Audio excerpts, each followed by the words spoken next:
ini adalah satu kalimat, jadi dari 3 kata ya, tapi satu kalimat. Kok iso ya? Itu menjadi kerangka bagi sinode di KSPS untuk membangun yang namanya pokok-pokok ajaran gereja. Nah, apa itu pokok-pokok ajaran gereja? Jadi pokok ajaran gereja itu dia akan meringkas apa yang dimaksud oleh Alkitab itu tentang Trinitas, apa yang dimaksud tentang persidangan atau yang sekarang yang sedang dilaksanakan di lantai 2 musyawarah majelis jemaat, apa yang dimaksud dengan sakramen perjamuan kudus, sakramen pembaptisan, perkawinan, pertunangan, pengakuan dosa dan seterusnya, penapisan pelayan gereja dan seterusnya, pengukuhan.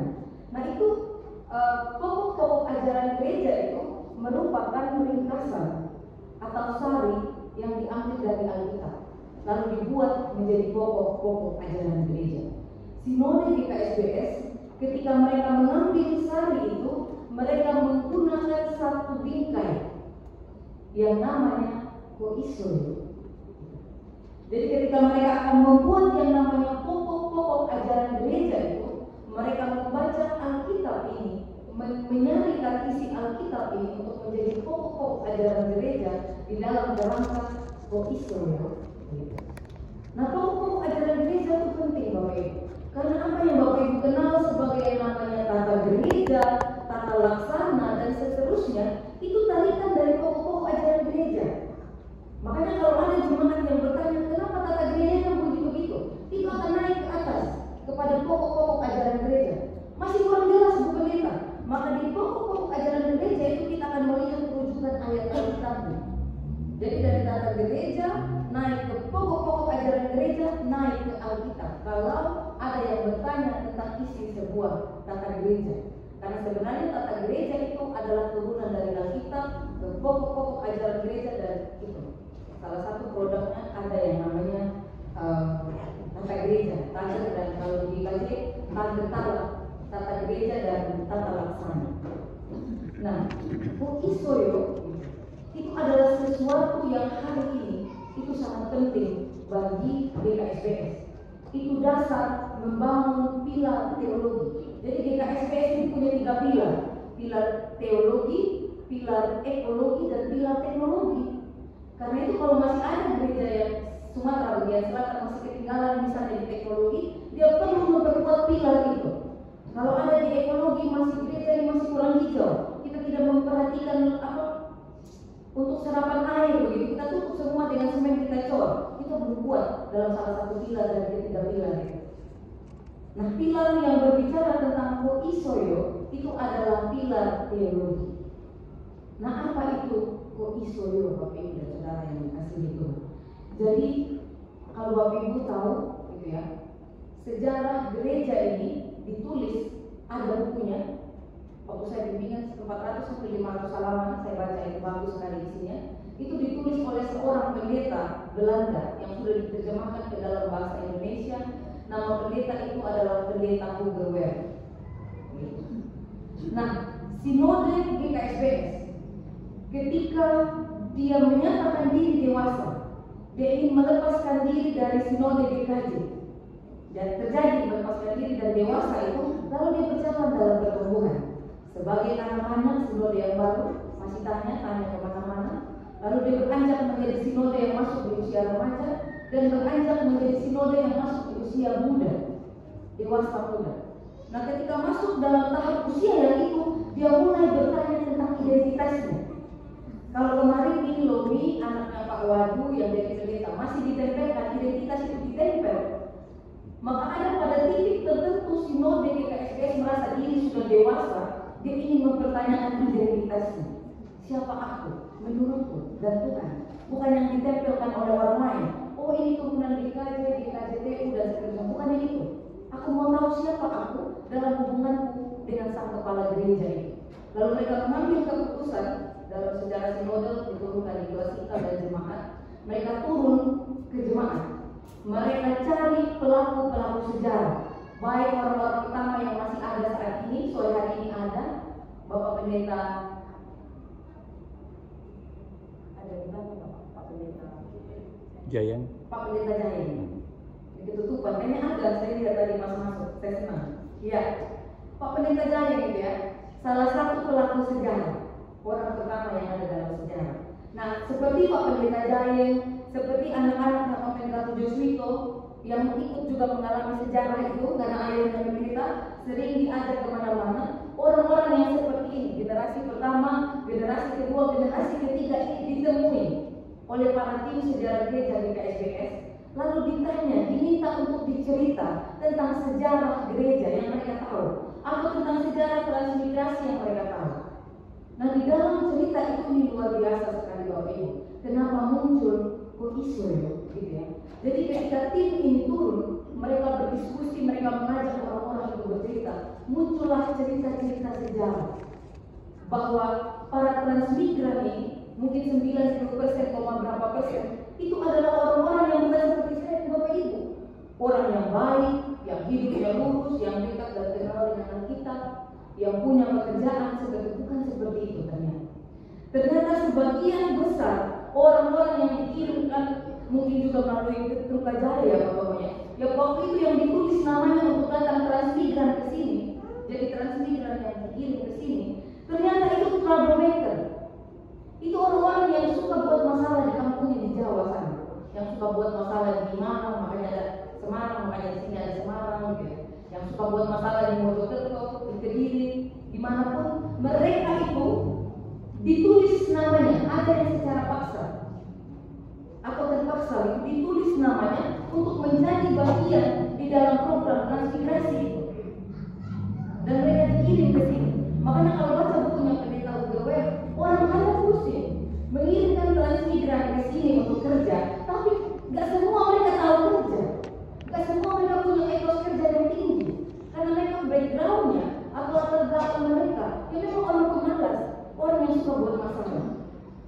Gereja-gereja yang cikal bakalnya memang adalah orang pemerintahan, orang yang bekerja di dinas PU, perairan dan pembangunan, kemudian dinas kesehatan dan guru, itu hanya di KSBS Tanjung Karang dan Palembang Sidoarjo mungkin pada waktu itu metro.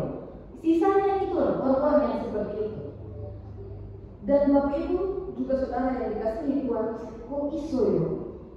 Itu mereka maknai sebagai perbuatan Tuhan yang di luar nalar mereka.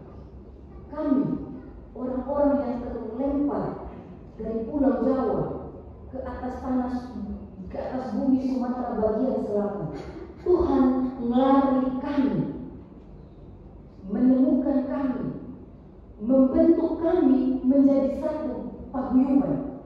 Jadi jauh sebelum Pendeta Dharma Hatmojo meminta dirinya untuk diutus ke Sumatera bagian selatan, di Sumatera bagian selatan ini sudah ada paguyuban-paguyuban. Orang yang hidupnya terhimpit minta ampun, yang mungkin dalam satu tahun itu beberapa kali melihat orang mati karena malaria. Orang-orang yang seperti itu. Saya pernah di Palembang dan dikirim di suatu tempat yang namanya Karang Agung Ile, 3-4 jam naik speedboat. Saya sampai di tempat itu dan dia belum sebab. Jadi kalau bilang selang itu sulit, nggak ada anak Bapak. Kita jalan di darat. Kita tahu kita bisa mengendalikan mau berebut atau enggak. Tapi kalau di speedboat itu bukan milik kita. Kita bayar kita dulu dan speedboat itu nunggu. Setiap kecelakaan itu terjadi ledakan. Pernah ada guru yang sakit sampai meninggal karena dirampok gara-gara jam tangan. Jadi kalau sudah pergi ke Karang Agung Ile, mungkin sampai hari ini karena saya terakhir di sana akhir 2020, mungkin kondisinya masih seperti itu. Nah, orang di Karang Agung Ile itu saya datangi, yang rumahnya paling ujung jauh sekali dari gereja, pokoknya di ujungnya hutan lah. Karena di luar dari situ sudah ada pelindar-pelindar tanah yang masih kosong, yang Bapak Ibu pada tahun 2020 masih bisa dapat 1 hektar dengan 35 juta. Kalau investasi masih banyak sekali. Nah, saya wawancara Bapak Ibu untuk tugas saya. Beliau cerita, tahu nggak Pak Doni? Sumatera ini bukanlah satu tempat di Indonesia yang memang sudah tumbuh kelapa sawit. Sebenarnya kelapa sawit itu hasil rekayasa genetik. Gitu ya, saya nggak tahu Bapak Ibu. Saya dari Sumba dan mungkin memang nilai sejarah saya rendah dan saya tidak banyak pengetahuan. Dan saya baru tahu dari Bapak itu ternyata kelapa sawit ini hasil rekayasa genetik. Nah, selama menunggu rekayasa itu berhasil, oleh kan pertama program itu disebut kolonisasi oleh Belanda. Presiden Soekarno melihat itu sesuatu yang baik, diteruskan dan diubah namanya menjadi transmigrasi. Kemudian di zamannya Pendeta Soeharto, di zamannya Presiden Soeharto itu dipertahankan. Nah, orang yang saya wawancara itu dia datang di zamannya Presiden Soeharto. Dia bilang Soeharto hanya bukan hanya kasih, dia sudah bersyukur itu ya. Pemerintah memberi mereka ikan asin, minyak tanah, sedikit beras dan seterusnya. Lalu mereka harus bertahan hidup. Di dalam masa itu tidak sedikit orang yang memutuskan kembali ke jauh. Fakta yang pertama Bapak Ibu, mereka orang yang baik secara moral seperti Bapak Ibu yang ada dalam ruangan ini. Fakta yang kedua, kehidupan mereka kurang malu tak pulang rindu, kurang dan riang. Mereka ada dalam kondisi itu, sehingga hari ini ketika gereja-gereja di gedung yang megah AC dan indah, mereka duduk dan mengatakan, kok iso? Sejarah yang paling saya senang orang itu ada di ruangan ini. Pak Pendeta hadir bersama dengan kami. Pak Hugewet menulis, ada salah satu tempat yang paling sulit di Sumbangsel, namanya Rantau Rasa. Di mana itu Bapak Ibu? Iya, betul, Pak Jahin itu. Jadi Rantau Rasa itu tempat buang anak jin. Bahkan Pak Darmo Hatmojo yang pertama kali datang ke sini menulis dalam buku hariannya, aku pulang kayak tempe yang goreng gosong atau apa gitu. Aku datang dari Jawa kulitku kuning, balik dari Rantau Rasa aku gosong katanya. Itu ceritanya. Itu mau menggambarkan betapa kering dan menderitanya orang di Rantau Rasa sebenarnya. Tapi pemerintah mengirim orang ke sana untuk membuka irigasi dan seterusnya. Lalu ada satu pendeta yang diutus ke sana, namanya Bapak Pendeta Jahin. Bersyukur Bapak Ibu yang mendengarkan sejarah ini, beliau ada bersama dengan kita. Beliau diutus ke sana dan dalam sejarah itu ditulis membangun hubungan yang sangat baik dengan pemerintah. Nah, tapi saya tidak tahu bagaimana Pak Jahin dalam perkembangannya. Beliau ditarik ke Waimili. Lalu Pak Jahin digantikan oleh pendeta yang lain, dikirim ke Rantau Rasa. Pendeta itu sakit sampai hampir kabundut. Akhirnya menyerah dalam kondisi sakit berat pulang. Karena itu pendeta-pendeta yang hari ini sudah emeritus. Kadang-kadang Pak Christian Rio Pratomo juga masih cerita tentang sepak terjang bersama ayah, itu Pak Pendeta Pujo Sito masih cerita betapa luar biasanya sejarah GKSBS. Karena itu dalam wawancara sejarah itu muncullah kata koisun. Sama seperti Petrus, bukan orang yang baik-baik, menyangkal Tuhan Yesus yang tadinya bilang aku mau tahu aku, hanya dalam sekian jam dia menyangkal Tuhan Yesus. Orang yang jauh dari sempurna, orang yang jauh dari suci dan kudus. Mungkin Bapak Ibu lebih benar dari Petrus, tapi di atas Petrus itu dibangun gereja. Dan itulah gambaran sejarah gereja di KSBS. Koisun. Dari orang yang jauh dari benar itu, dari orang yang kurang dan mirang itu, dibangun gereja yang hari ini namanya Gereja Kristen Sumatera bagian selatan. Kalau waktu masih panjang bisa lagi bercerita tentang sepak terjang daerah-daerah pertumbuhan baru yang diupayakan oleh Pendeta Pujo Sito, Pendeta Yusa, dan Pendeta Hugewet. Sampai pernah ada kecelakaan apa? Waktu musim lapar tahun 70-an awal, sampai anak-anak Hugewet itu kena pisau ketika mereka akan membawa bantuan dalam kerjasama dengan gereja Katolik Roma. Saking laparnya orang, bukan ingin melukai, tapi hanya ingin mungkin merobek karung untuk mendapatkan sedikit ubi kering dan seterusnya. Karena itu hari ini, ketika sinode gereja Sumatera bagian selatan begini luar biasanya, orang sampai pada kesimpulan, kok iso? Kok iso ya sebagai sebuah pertanyaan, tetapi kok iso ya sebagai sebuah pernyataan takjub. Betapa karya Tuhan begitu luar biasa dalam kehidupan orang-orang yang terlempar ini.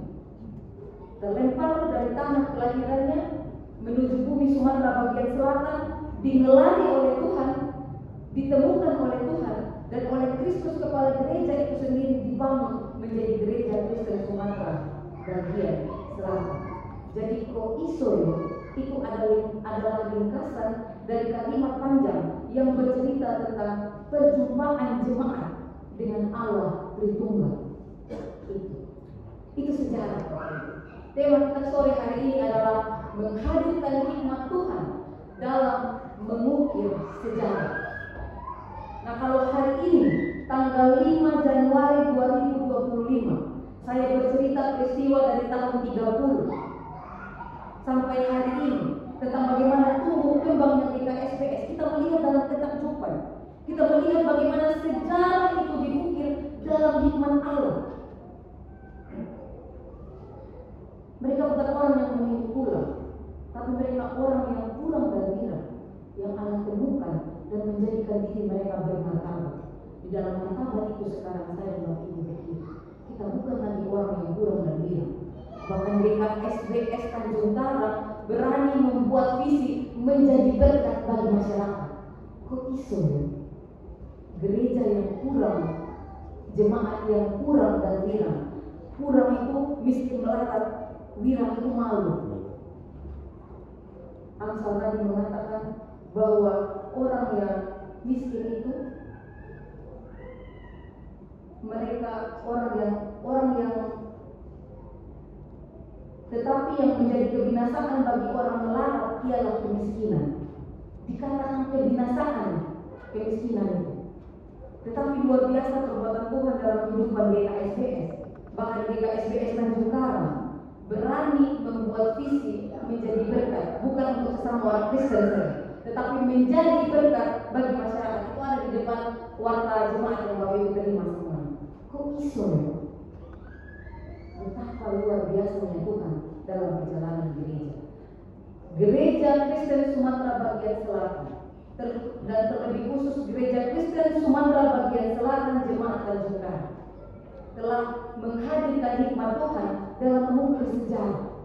Nah, hari ini tanggal 5 Januari 2025 saya dan Bapak Ibu kita diajak oleh Sinode GKSBS, yuk, mari yuk kita juga pada waktunya akan menjadi orang sejarah. Pada waktunya pendeta Romi akan menjadi cerita oleh pendeta yang akan menjadi pendeta jemaat 70 tahun yang akan datang. Bahwa pernah GKSBS Tanjung Karang punya pendeta bukan orang jahat. Pada waktunya Bapak Ibu akan menjadi cerita dari orang-orang yang akan datang di 70 tahun yang akan datang. Bahkan saya lihat sejarah buku sejarah yang ditulis oleh Pak Gubernur itu Bapak Ibu, khususnya buat Tanjung Karang, itu dari notula-notula. Makanya penting betul notula ditulis lengkap. Siapa yang berdebat dan keputusan apa yang diambil, waktu segala macam perasaan itu ditumpahkan masuk semua.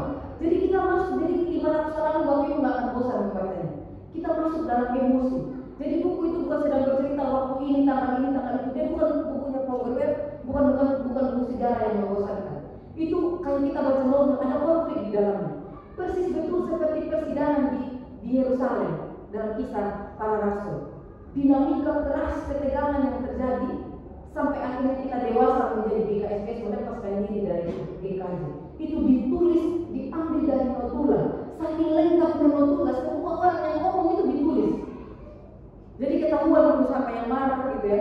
Ketahuan dulu siapa yang gak setuju, yang setuju ada semua. Itulah mengukir sejarah. Dan hari ini kita katakan kok iso ya. Nah Bapak Ibu sekali lagi saya katakan hari ini ada di dalam tanggal 5 Januari 2025.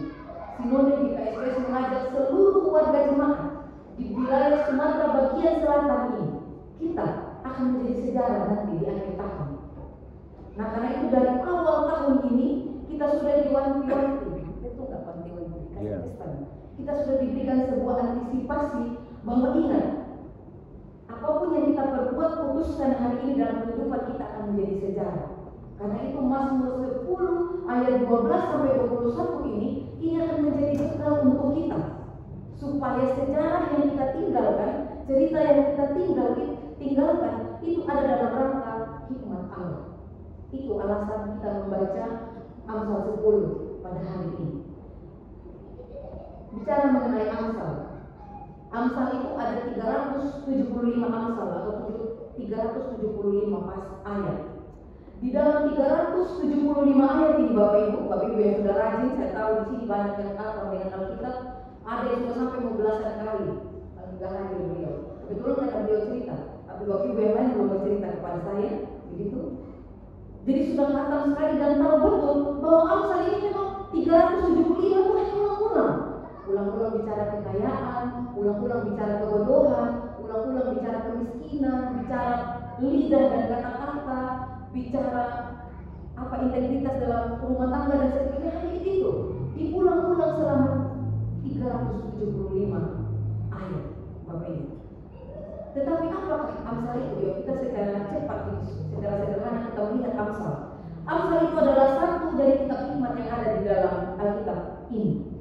Ada Amsal, ada Pengkhotbah, dan ada Ayub. Itu 3 kitab hikmat. Nah, kitab hikmat ini core bisnis mereka adalah mereka memuat pertanyaan mengenai seperti apa sih keadaan tempat tinggal kita dan bagaimana supaya kita menjadi baik. Seperti apa sih keadaan kota Bandar Lampung ini, dan bagaimana supaya saya bisa menjadi jemaat lingkaran yang baik di kota Bandar Lampung ini, baik di gereja, di tempat kerja maupun di keluarga. Kira-kira seperti itu pertanyaannya. Jadi Amsal ini digambarkan oleh para teolog begitu. Mereka melihat Amsal ini sebagai orang muda yang cerdas. Jadi anak muda tapi dia cerdas, banyak pengetahuannya. Dia cerdas, dia pintar dalam pekerjaan, dia pintar dalam hubungan-hubungan, dia pintar dalam seksualitas, dan dia pintar dalam kerohanian. Pintar sekali orang muda ini. Amsal itu digambarkan seperti itu. Dia memiliki wawasan yang luar biasa luasnya, dan dia bisa menjadi teman yang sempurna kalau Bapak Ibu dan saya memerlukan perannya. Jawaban atas pertanyaan-pertanyaan yang spesifik. Misalnya, boleh nggak saya kaya Mbak Una? Nah, cari di Amsal, ada jawabannya. Ayat 15. Kota yang kuat bagi orang kaya ialah hartanya. Nah, kalau kita dalami, kita kupas ini satu ayat ini, maka kita akan tahu bahwa sebenarnya tidak masalah orang Kristen kaya, dan mungkin lebih baik kita kaya supaya kita bukan yang meminta, tetapi kita yang memberi. Tarian sufi yang umat muslim itu saya suka sekali. Jadi kalau tidak ikut aturan menari, orang itu jatuh. Saya lupa tangan kanan atau tangan kiri yang harus ada di atas, dan posisi mata harus seperti apa, lalu kepalanya itu topinya batu nisan. Artinya hidup ini tanpa menjadi aliran berkat, kita hanya nisan. Persis seperti yang dikatakan pendeta pada malam. Kalau gereja hanya memikirkan dirinya sendiri, dia seperti, mohon maaf, tulang berulang di dalam kubur. Dia seperti laut mati, terima semua hal dan tidak mau menyalurkan. Tidak ada kehidupan dalam laut mati. Dia hanya menerima sampai kan darahnya menjadi tinggi, dan dia menjadi tempat yang penuh dengan kemenangan. Tetapi Sungai Yordan tidak seperti itu.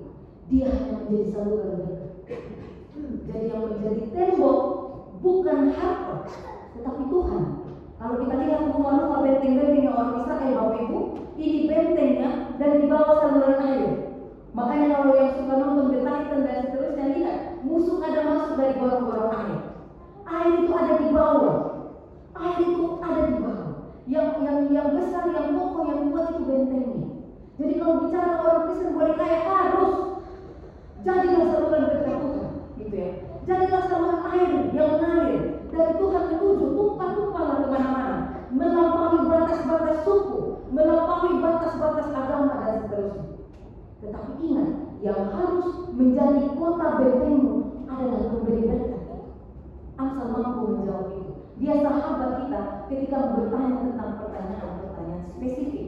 Jadilah manusia yang hidup, bukan batu nisan yang berjalan, karena menampung semuanya seperti sesuatu yang busuk di dalam kubur, di dalam hati. Kita tahu banyak hal yang benar, tapi kita ingin menampilkan diri menjadi orang baik yang tidak mau berbicara, dan kita diam, kita menjadi apatis, kita diam terhadap sebuah keadilan. Kita pikir diam itu selalu baik, padahal kita menjadi batu nisan. Bagus sekali tarian sufi, Pak.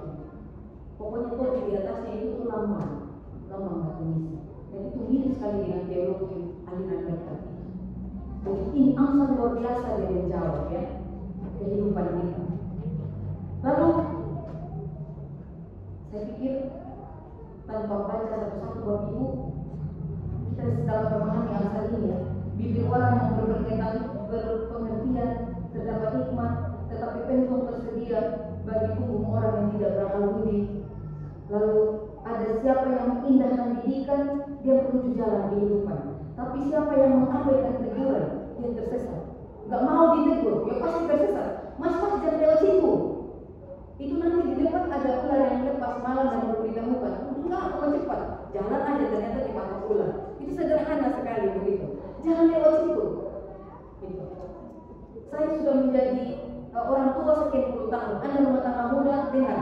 Makanya perlu ada yang namanya PA kategoria. Supaya dalam PA kategoria itu rumah tangga muda bisa mendengarkan sendiri dari rumah tangga yang sudah ajuis semua. Saya sudah pernah melewati jalan itu, Mas. Kalau ada jalan lain jangan. Tapi pun kalau harus ke situ, pegang erat tangan Tuhan. Terlalu kuat arusnya. Karena di situ adalah titik di mana engkau bisa meninggalkan nilai Kristenan, value dengan Kristus untuk berkompromi dengan dunia. Saya pernah melewati jalan itu. Amsal bijaksana seperti itu. Nah, kenapa Bapak Ibu? Amsal itu luar biasa. Karena Amsal itu bisa melihat apa yang saya dan Bapak Ibu tidak bisa lihat. Dia percaya bahwa ada kekuatan kreatif yang tidak terlihat di alam semesta ini yang akan membimbing orang-orang dalam menentukan bagaimana dia harus menentukan tindak tanduk kehidupan. Sesuatu yang tidak terlihat itu seperti gaya gravitasi. Ini meja, kalau saya minta Bu Betty, angkat gak kuat tau? Angkat meja berjamaah, ini gak kuat. Tetapi bumi ini mampu menariknya turun ke bawah. Karena ada sesuatu gaya yang namanya gaya gravitasi. Kita tidak melihat gaya gravitasi ini, tapi dia ada. Sehingga benda semua melekat pada bumi, melekat ke bawah. Kita tidak melayang-layang seperti grup NASA kemarin yang menyampaikan dari Christmas and Happy New Year. Mereka sambil melayang-layang dalam ruangan itu. Nafas, udara ini kita tidak lihat, tetapi dia ada. Ada kekuatan yang mampu mempengaruhi kita untuk melakukan sebuah perkara yang besar. Kadang-kadang, hatiku tergerak pergi ke rumah ini ya, ke rumah Pak Haryanto ya. Ternyata sakit. Ternyata lagi ulang tahun. Pastor, aku cuma mampir. Itu hal sederhana, tapi Amsal mengatakan itu daya yang gak terlihat tapi dia menggerakkan. Ketika ada orang yang datang, aku tahu uangku tinggal ini, tapi kamu gak bisa tahan hatiku ya, aku kasih. Itu daya yang tidak terlihat, yang Alkitab dalam bahasa Ibrani disebut Chokhmah, yang bahasa Indonesianya hikmah. Itu hikmah. Daya yang luar biasa, tidak terlihat, tapi dia menggerakkan Bapak Ibu sampai Bapak Ibu gak masuk akal. Kok aku kasih persembahan? Aku gak ada uang lagi nih. Waktu kuliah saya alami itu, gitu ya. Kok kasih gitu ya? Dan saya yakin Bapak Ibu sering begitu. Ada orang minta bantuan, Bapak Ibu tahu itu. Ini untuk biaya pendidikan anak saya. Tapi kok hati saya tergerak dan sangat kuat sekali. Nah mungkin Bapak Ibu, itu yang Amsal sebut itu daya kreatif yang mempengaruhi pengambilan keputusan kita, tetapi dia tidak terlihat dan dia disebut chokhmah atau hikmah. Nah, hikmah ini ternyata adalah sesuatu yang merupakan sifat Allah ketika Tuhan Allah menciptakan. Jadi keteraturan itu dibuat oleh karena sifat Allah yang juga penuh dengan hikmah. Jadi hikmah ini adalah sifat Allah. Dan hikmah ini sudah ditenun dalam segala hal dan tentang ditenun di dalam segala hal dan tentang bagaimana orang itu bekerja. Jadi ketika saya pelajari juga tentang hikmah ini, Bapak Ibu, saya pikir hikmah itu kayak tadi, mampu memahami tentang kekayaan itu dilihat sebagai apa. Kalau Tuhan mengizinkan aku berjuang sampai aku tetap miskin, nah itu dalam Amsal kita bisa juga melihat kemiskinan di dalam kacamata isoyo. Dalam kacamata iman itu apa untuk saya? Itu bisa semua. Nah ternyata tidak hanya itu. Ternyata hikmah ini dia ada juga dalam hal kecil dan sederhana. Bapak Ibu punya kemampuan melukis, punya tulisan yang indah, telah berulang, telah dipanggil di rumah Bapak di surga. Bapak Ibu tulis dalam papan. Itu tulisan Bapak Ibu indah itu kan apa? Keterampilan ya. Ternyata itu ada tenunan hikmah dalam keterampilan itu. Itu sebuah tenunan. Ketika bisa menyanyi, ketika bisa mengerjakan hal-hal skill, soft skill orang bilang, keterampilan atau keahlian, bahkan sampai yang namanya dokter spesialis dan seterusnya, itu tuh ada hikmah di dalamnya. Saya pernah ikut sebuah ngaji filsafat begitu, ya tentu di pandangan Al-Quran, dia mengatakan Anda bisa membaca buku ini circle of control Anda, tetapi untuk memahami ini itu Anda. Jadi bacalah sebanyak-banyaknya buku supaya dapat anugerah sebanyak-banyaknya. Kira-kira penjelasan Amsal tentang hikmah itu seperti itu. Bahwa ketika kita belajar, tapi perkara mengerti dan tidak mengerti, itu hikmah. Itu Tuhan yang menenun pengertian. kita berusaha menjadi tukang kayu, atau kita diberikan kemampuan menjadi tukang kayu dan kita berusaha maksimal di dalamnya itu rumah. Kira-kira seperti itu Bapak Ibu, itu hikmat. Sehingga ketika ada orang yang sedang mengambil keputusan yang baik, mengambil keputusan yang adil, mengambil keputusan yang bijak, mereka itu adalah orang-orang yang sedang berjalan di dalam hikmat Allah. Tetapi ketika ada orang-orang yang mengambil keputusan buruk, mereka sedang berjalan melawan arah hikmat. Kalau hikmat itu ke utara, maka mereka sedang pergi ke selatan. Mereka punya nurani, tetapi tumpul. Itulah Bapak Ibu. Dan hikmat ini tidak mudah ternyata. Ya. Hikmat mungkin Pak Jaya, Pak Eko, pendeta-pendeta senior ini sudah tahu. Hikmat itu tidak mudah karena itu sifat Allah sendiri. Bagaimana saya dan Bapak Ibu yang fana dan ragu ini bisa punya hikmat Allah? Itu bukan hal yang mudah. Pintu masuk satu-satunya untuk hikmat itu berdiam dalam diri saya dan Bapak Ibu tidak lain tidak bukan adalah takut akan Tuhan. Hanya orang yang takut akan Tuhan yang berani berpikir untuk mengambil keputusan yang baik, yang benar, yang adil, yang sesuai dengan kehendak Tuhan. Kalau sudah tidak ada takut akan Tuhan, egonya yang dipakai. Jadi kalau mau hikmat itu dirajut, ditanam dalam diri kita, takutlah akan Tuhan. Karena ketika kita takut akan Tuhan, sekali lagi tanpa kita sadari hikmat itu sudah bekerja. Kita sudah mengambil keputusan di dalam daya kreatif itu untuk membuat yang baik, yang adil dan bijak. Kita sudah berjalan di dalam jalan hikmat itu. Bapak Ibu, ini bukan hanya untuk Bapak Ibu, ini untuk pendeta jemaat firman ini, untuk Bapak Ibu pada tua diangkat untuk berinjil, untuk kita semua. Ini tidak mudah, karena kita Tuhan ciptakan sebagai diri kita sendiri.